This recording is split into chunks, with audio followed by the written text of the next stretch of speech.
Welcome back to That Dad Guy. It's June 24th, 2023, and today's the day that I get to answer some of your questions you have for me, and I'm going to review the question that I have for you, because next week is the week that we get into that. Actually, let's start with that.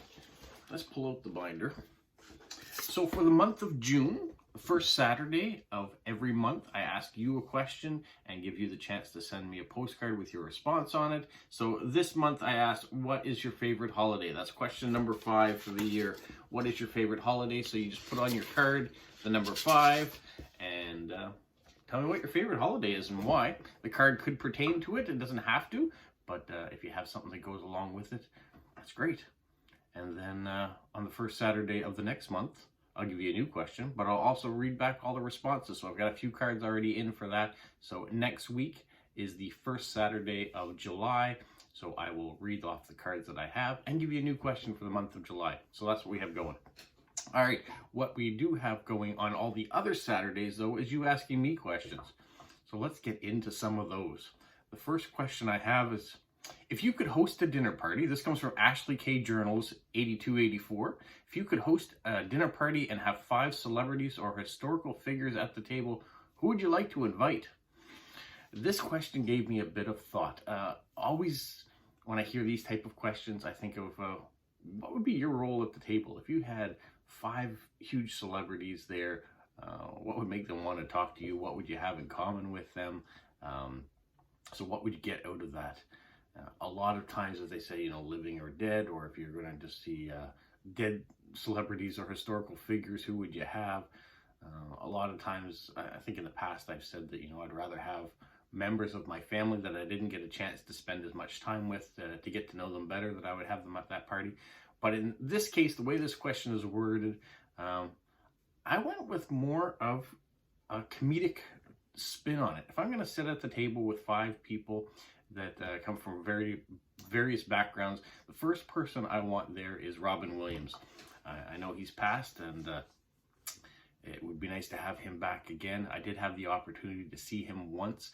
My wife and I were at the Urban Well in Vancouver, which is a comedy store basically, and we paid $5. We went in to see some local comedians, and at the end of the night, the host came out and said, we've got a special guest here, and out walks Robin Williams, and he performs for 35 minutes, just off the cuff stuff. He happened to be in the area filming one of his movies, and wanted to come and do some comedy. So he did. It was fantastic. And for $5, a chance to see Robin Williams was a chance of a lifetime. So I would want him at the dinner table, because I know no matter how quiet things got, he would get things going. I think you could talk to him about almost anything, and he would be amazing. It's not that he always has to be funny or on, but he has had such a life that you could talk to him about anything. So he would be at the dinner table. I'd also pick Eddie Murphy to be at the dinner table, another fantastic comedian who has a very different perspective on life, and he would bring a different dynamic to that table. And I can just imagine what Eddie and Robin would be like, riffing off each other's comedy. That would be fantastic. The third person I would probably have there would be something a little bit more contemporary. I would go with Mike Myers. He's not as huge as some of the others. He's a Canadian comedian. He has kind of a similar background a little bit, with his parents being from Great Britain.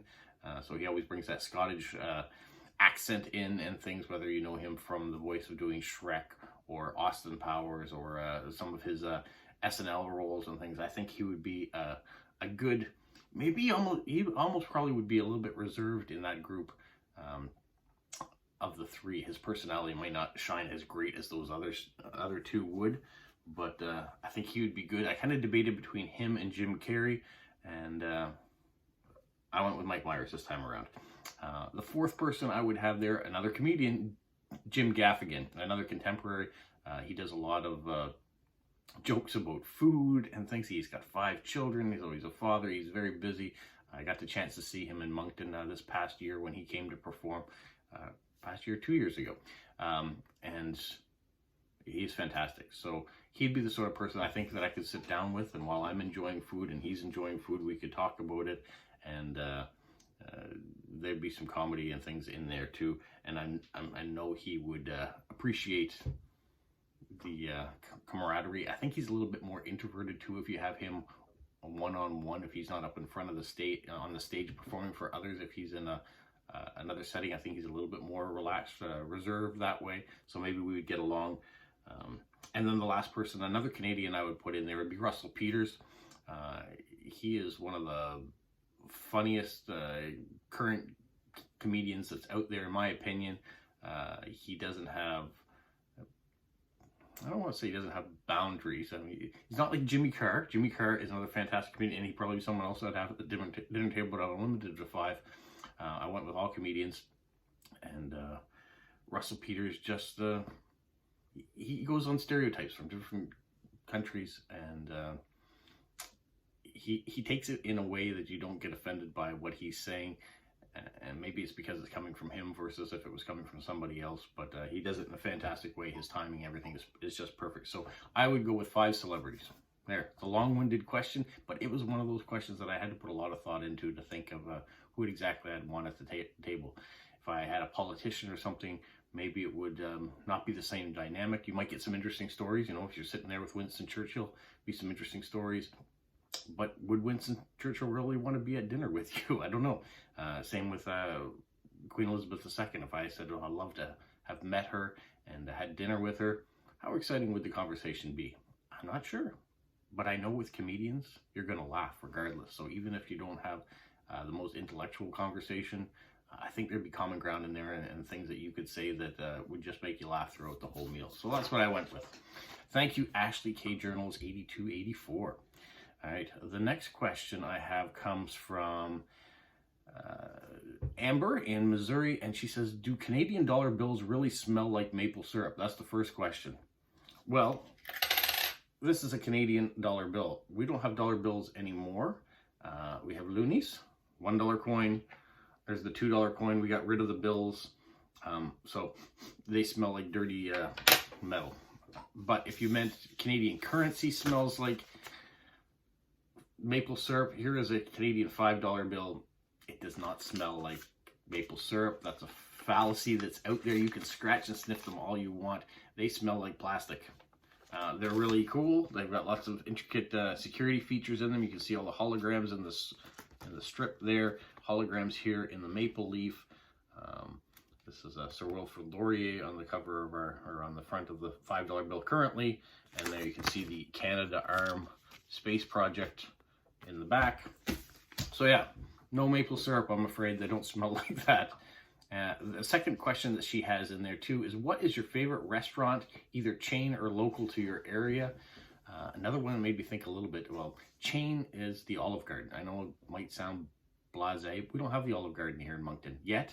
I'm hoping that one day we will. So anytime we travel and there's an Olive Garden, it's one of those places, if we have time, I certainly would love to go in. I am a big fan of the breadsticks. I'm a big fan of the Alfredo sauce that they produce there. So it's a heavy meal for me, especially if I'm doing weight loss, but I really love the Olive Garden. As far as a local restaurant, I've had lots of different ones that we've liked to go to here in town. Some of them are no longer around anymore. COVID took some restaurants away from us that when people weren't allowed to go to them, they just didn't survive. But I do love food. I love great food. Yeah, it doesn't have to be a chain. It could be a mom and pop thing. It could be a food truck. So yeah, I'm going to stick with the Olive Garden for the chain. As far as a single individual restaurant, I don't have one to promote right now. All right, so thank you, Amber, for that. And the questions, keep them coming. The last question I have comes from Media in Finland, and she says, I'm not sure if you've ever talked about dancing, so I'll have to ask you, have you ever learned to dance something like the waltz, the tango, the foxtrot, jive, rumba, when you were young? Here in Finland, it was quite popular when I was younger, maybe around her 19 years. Yes, I have. When my wife and I were living in Vancouver, we took swing lessons. That was something she wanted to do. She did Highland dancing when she was younger, so she has a bit of a dance background. So She doesn't move all awkwardly like I do.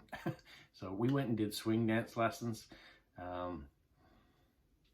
can't say that it was my favorite thing to do. One of the things that I didn't like as being a bit of an introvert. Now, you might not think of me as an introvert because I'm putting things out here on YouTube, but it's easy. I'm talking to a camera. I don't have a bunch of people in front of me.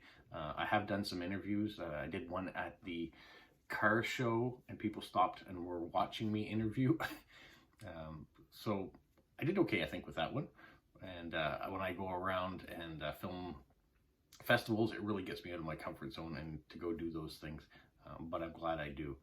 So getting back to the dancing. So as an introvert, we went to this room that was mostly women. There wasn't as many men there.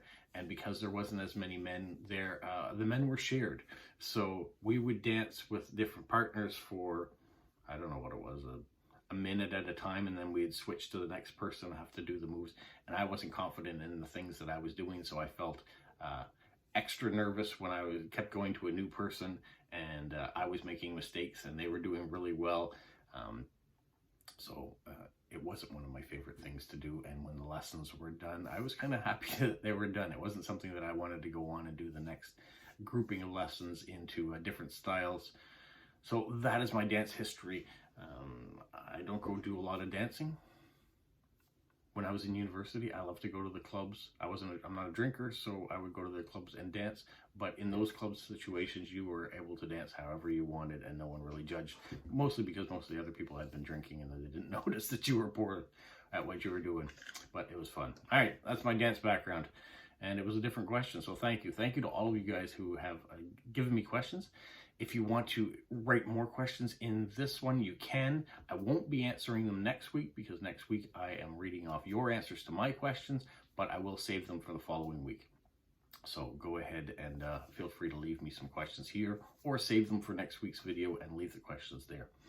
That's what I've got for today. So hopefully if you enjoyed it and your first time here, make sure you subscribe, you like, you leave me a comment, especially these Saturday videos. These are the ones that I want the most comments on.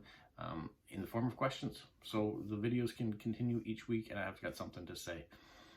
It also brings up great memories of things that have happened in the past, whether it was seeing Robin Williams or even going for swing dance lessons with my wife. So thank you very much and have a magical week. What, Polo? You say like, subscribe, share, and tell all your friends? Who's a good boy? Who's a good boy?